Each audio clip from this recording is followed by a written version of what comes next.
Hello! On se retrouve aujourd'hui pour parler de toutes les choses importantes à connaître avant un accouchement. Deux principaux buts. Déjà, pour que tout se passe au mieux, parce que parfois on se retrouve devant des gens clairement problématiques. C'est ce qui m'est arrivé pour mon premier bébé. Mieux vaut du coup avoir anticipé et connaître pas mal de choses. Connaître vos droits pour que vous preniez contrôle de la situation et que vous ne la subissiez pas. En gros, c'est ce qui s'est passé pour moi. Et deuxièmement, c'est aussi un sujet qui peut susciter pas mal de stress, pas mal de peur. Donc on va aborder pas mal de notions, par exemple comment pousser, comment respirer, comment éviter les complications, et plein d'autres choses pour vous rassurer par rapport à tout ça. Ça change vraiment la donne d'être informé sur la question, ça change vraiment les choses. Donc pour commencer, petite story time, on m'a pas forcément bien traité pour mon premier accouchement et j'ai pas envie que vous subissiez ce genre de choses. Il y a presque 10 ans, c'est Noël, on termine le dîner, donc commence typiquement comme les téléfilms de Noël. Ça va être un chouïa moins mielleux, mais bon, ça se finit bien quand même. Et d'un coup, je me mets à perdre du liquide, à perdre du sang. Et je me mets à avoir une douleur intense, j'ai jamais eu aussi mal de ma vie. On va à la maternité, j'arrive pas à parler, j'arrive pas à expliquer la situation, je demande à mon mari qui parle, et je me mets à stresser, je commençais à perdre pas mal de sang, je changeais de protection toutes les 5 minutes peut-être. J'arrive pas à bien respirer et j'ai très très très mal. Déjà, il y a pas mal de temps qui s'écoule et on n'a aucune nouvelle. Au bout d'un certain temps, moi je suis totalement à l'ouest, hein, mais mon mari qui a encore les pieds sur terre, il retourne, insiste et dit « elle saigne beaucoup ». Et là, il y a quelqu'un qui arrive en mode « ah bon ?» Oui, pourtant on vous l'avait déjà dit, je sais pas, c'est le genre de truc important à noter. Donc ils finissent par arriver, on contrôle mon col, je suis à 5-6 cm. Donc c'est hyper, voilà, pour information, c'est hyper rapide pour un premier. On me propose la péri, super, je n'attendais que ça. Il faut qu'on me pose la perfusion, on est dans un CHU, donc un centre hospitalier universitaire, et c'est une étudiante qui vient me la poser. Alors moi j'ai aucun problème avec ça, je sais que je suis dans un CHU, j'ai été dans cette situation-là, donc vas-y, pas de problème. Première tentative, échec. Et on y retourne, je souffre le martyre. Il y avait sa titulaire à côté. Hein. Bon. Ok, on recommence. Deuxième tentative, échec. Bon, ok, elle apprend, je dis rien. Troisième tentative, ah, encore un échec. On essaye de l'autre côté. Bon, là, ça commence à faire une vingtaine de minutes. Quatrième tentative, échec. Là, je pense que le commun des mortels aurait dit on essaye de faire quelque chose, vu la souffrance dans laquelle je me trouvais. Et toujours rien. Puis là, ça commence à être quand même compliqué. 4 échecs. Donc là, je commence à être très très très mal, à sentir que la situation m'échappe. Ça va faire 30 minutes, plus peut-être 30 minutes depuis qu'on est arrivé, donc 1 heure, plus d'1 heure, le temps de trajet, 1 heure et demie, que je souffre atrocement. Donc je commence clairement à être mal. Je dis que j'ai très très mal. Que je suis limite, je pense que je commence à pleurer, à dire que j'ai mal. Et là, la titulaire qui me rétorque. Oh, oh, du calme. Chut, chut, madame. Ok.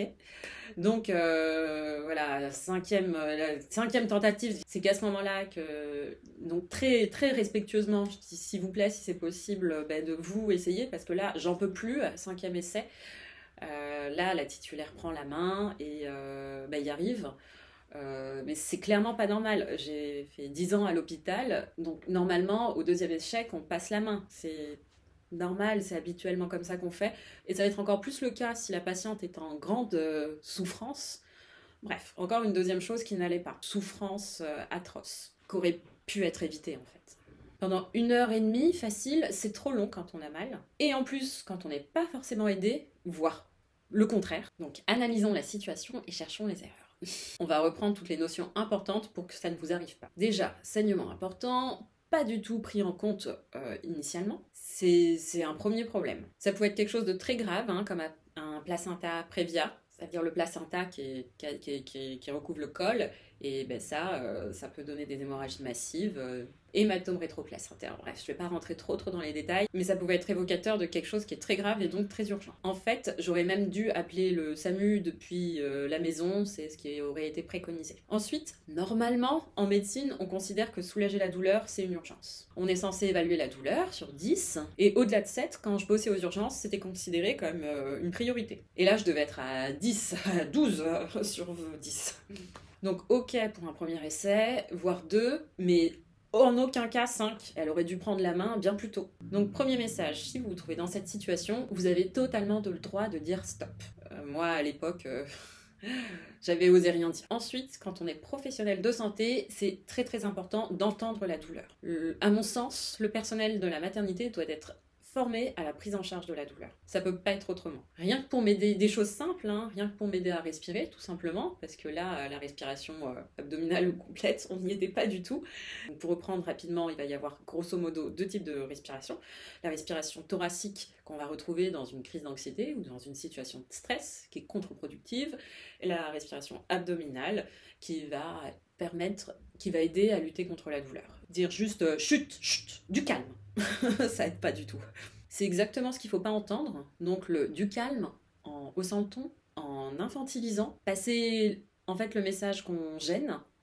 Du coup, on se met à stresser de gêner. Ça rajoute du stress au niveau de stress initial qui était déjà assez conséquent. Bref, grande détresse. C'est d'ailleurs, je pense, qui a participé à ce que je perde totalement le contrôle. En plus, en travaillant à la maternité, la base, c'est de savoir comment fonctionne la douleur lors du travail, pour un accouchement, et le principe de cycle. Donc la douleur, elle est très très très intense pendant la contraction, et elle se calme, et on a du répit entre les contractions.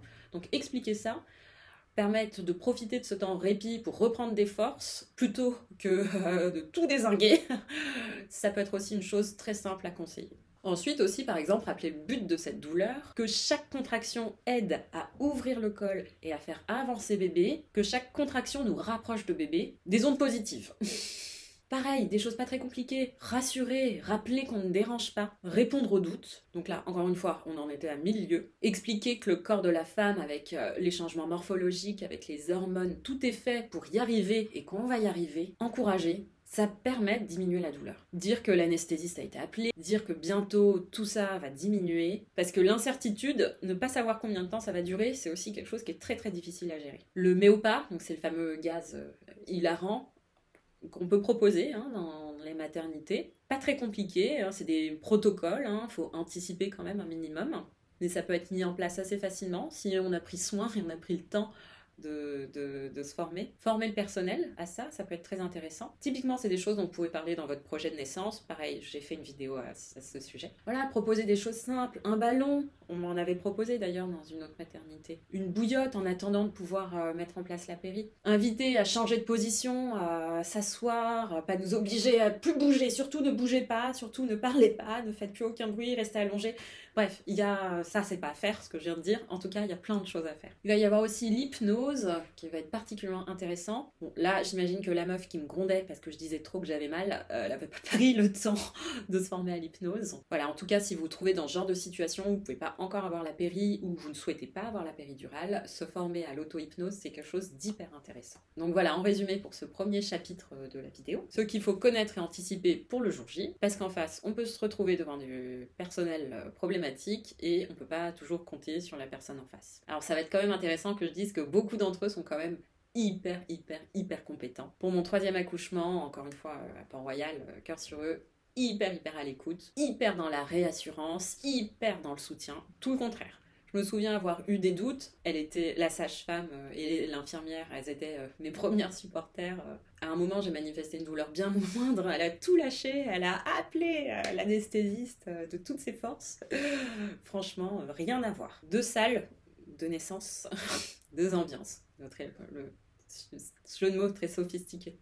Ensuite, on va aborder les autres concepts importants à connaître, un peu par ordre chronologique, pour finir sur comment pousser et surtout quand arrêter de pousser, parce que ça va être aussi très important à mettre en place. Donc dans mon exemple, le travail est allé très vite pour un premier, mais c'est très souvent plus long, et ça c'est important de le savoir, sinon on peut facilement se décourager. Le pré-travail, souvent qu'on fait à la maison, alors ça c'est en général, ce ne sera pas applicable à tous les cas, mais ça va permettre d'ouvrir le col jusqu'à 2 cm et demi. Puis on va avoir le travail actif, classiquement on dit 1 cm par heure, donc 8 heures environ. Puis après, bébé descend dans le bassin, de façon plus ou moins rapide. Et enfin, la poussée, en théorie, en France en tout cas, on dit qu'on ne dépasse pas 30 à 45 minutes. Après, dans tout ça, s'écouter, ça va être clairement la priorité. Et la base, bien sûr, dans tout ça, ça va être de reconnaître une contraction. Donc, je ne vais pas rentrer dans les détails. Ce qui va évoquer un travail, c'est qu'elles vont devenir fréquentes, régulières, plus intenses et classiquement plus douloureuses. À titre indicatif, par exemple, toutes les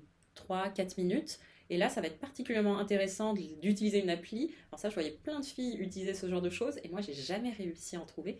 Donc si vous en connaissez des biens, n'hésitez pas à les conseiller en commentaire. Et donc là, on va avoir des contractions efficaces, des contractions de travail. Et donc là, c'est le jour J, vous êtes en plein travail. Et donc là, on vous annonce, ça y est, vous êtes à 10 cm, bébé est descendu dans le bassin, on va s'installer. Alors, petit aparté important, surtout si c'est allé très vite et que vous sentez déjà que vous avez l'envie de pousser, appelez avant pour être sûr que ça se passe dans un cadre surveillé et que c'est ok pour les pousser. En gros, que ce soit contrôlé par la sage-femme, parce que sinon il y a des risques pour votre périnée, il faut être sûr aussi que quelqu'un va attraper bébé, donc surtout appelez, je referme la parenthèse. Et donc, c'est le moment de pousser. Et donc, comment bien pousser? Il y a pas mal de choses importantes à dire, c'est pas si intuitif que ça pour beaucoup de patientes. Et donc on reprend, on en est à plusieurs heures, parfois même plusieurs jours pour certaines patientes de travail. On n'en peut plus, on n'a plus de jus, on a des doutes. Et là, ça va être le moment de vous réassurer. Il va se passer un réel regain d'énergie, un vrai coup de boost, hormonalement, physiologiquement, tout est fait pour que vous puissiez assurer. Pendant les cours de préparation à l'accouchement, on entend parler parfois de 2 types de contractions. Je ne vais pas rentrer dans les détails, je vais faire simple. Surtout que ça ne change pas grand-chose en pratique. Le message important, ça va être de viser le bas et pas la gorge. Parce qu'il y en a qui poussent ici. Non, il faut vraiment se représenter de pousser le bas comme si on est aux toilettes. Voilà. On fait simple, dans un moment de rush, de stress, etc. On ne complique pas les choses, on pousse comme si on allait aux toilettes. Autre problème fréquent, certaines s'en fichent complètement, elles ont bien raison, mais certaines ont peur d'avoir une selle au moment de l'accouchement et n'osent pas pousser. Alors là, ça devient clairement un problème parce que ça peut être urgent de faire sortir bébé, il peut ne pas être en mesure de supporter trop longtemps les contractions. Le personnel de santé également s'en tape, mais complètement.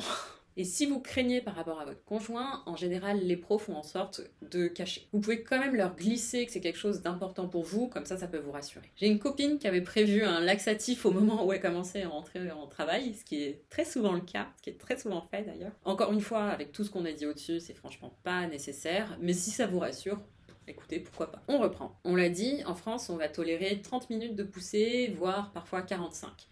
Ce qu'on a peur, c'est que bébé ne supporte plus les contractions, qui sont vraiment un effort pour lui. En plus, au bout d'un moment, la maman risque de s'épuiser. Donc ça n'a pas forcément beaucoup de valeur ajoutée de continuer au-delà de ce temps-là. Et sinon, c'est bien de savoir vers où on se dirige. Ce qu'il faut éviter, le risque, c'est l'extraction instrumentale. C'est pas franchement le plus kiffant pour un accouchement, donc comment ne pas en arriver là? Il va falloir concentrer tous ses efforts sur ces grosso modo 30 minutes. C'est la dernière ligne droite, bientôt la rencontre avec bébé. On se met dans un état d'esprit positif, le regain d'énergie aidant, mais il faut pas non plus pousser n'importe quand.